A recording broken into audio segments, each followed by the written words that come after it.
जैसे ही बस के पैसेंजर्स उन तीनों के नजदीक बढ़ने लगे थे कि तभी सामने से एक लड़की तेजी से दौड़ के उनके तरफ आती है और उतने ही तेजी से इरेन के गले लग जाती है। अब आगे जैसे ही वो लड़की इरेन के गले लगती है, इरेन तुरंत ही उस लड़की को अपने से दूर कर देता है। उसे गुस्सा तो आ रहा था, लेकिन वो अपने गुस्से पर नियंत्रण करते हुए कहता है, क्या कर रही हो? तुम छोटी बच्ची थोड़ी ना हो अभी, इरेन ने कहा।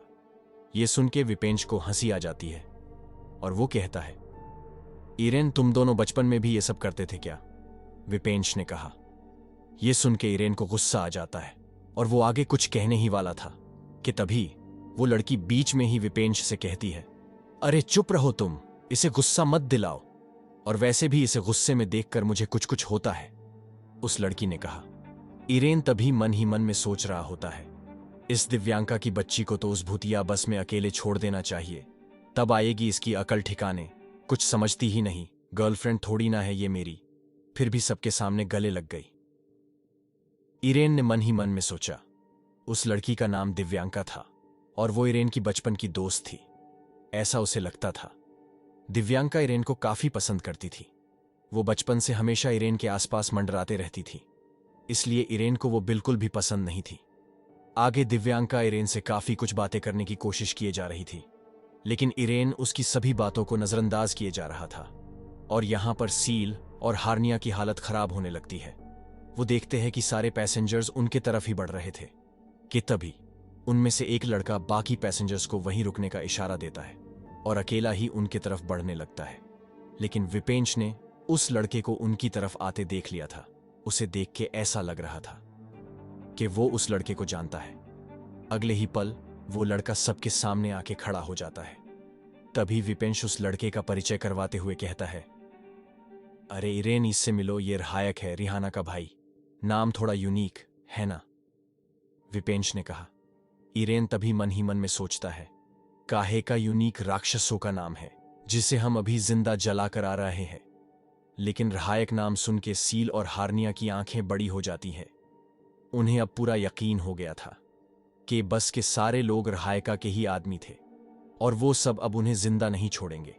आगे विपेंश कुछ कहने ही वाला था कि तभी पीछे से एक 10-12 साल का लड़का विपेंश के पास आता है और कहता है, विपेंश भैया, आपको और दिव्यांका दीदी को मम्मी ने बुलाया है। दरअसल वो लड़का विपेंश का छोटा भाई था। अगले ही पल विपेंश इरेन से कहता है, इरेन तुम तीनों अब जल्दी से मेरे कमरे में जाके आराम करो, तब तक मैं काम निपटा के आता हूं।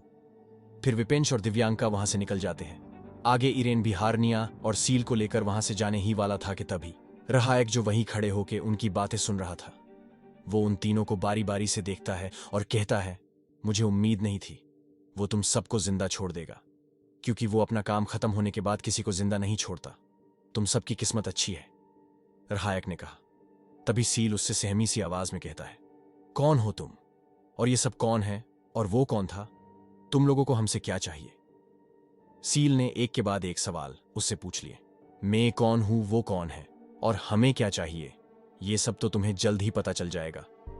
पर फिलहाल तो मुझे इस खूबसूरत बला से कुछ चाहिए। ये चुपचाप मान जाए तो शायद मैं तुम सब पे रेहेम खा के तुम्हें जिंदा छोड़ दूं, और ये नहीं मानी तो मैं काफी कुछ कर सकता हूं जिसकी तुम कल्पना भी नहीं कर सकते, रहायक ने कहा। यह सुन के हार्निया के फिर से आंसू झलकने लगते हैं। वो सोच रही थी, अभी अभी तो मौत के मुंह से निकले थे और वो सब फिर से शुरू हो रहा था।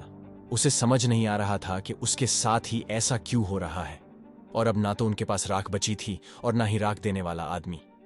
आगे हार्निया कुछ बोलने ही वाली होती है कि तभी इरेन बीच में बोल पड़ता है, देख तेरे रहायका का तो हमने रायता बना दिया।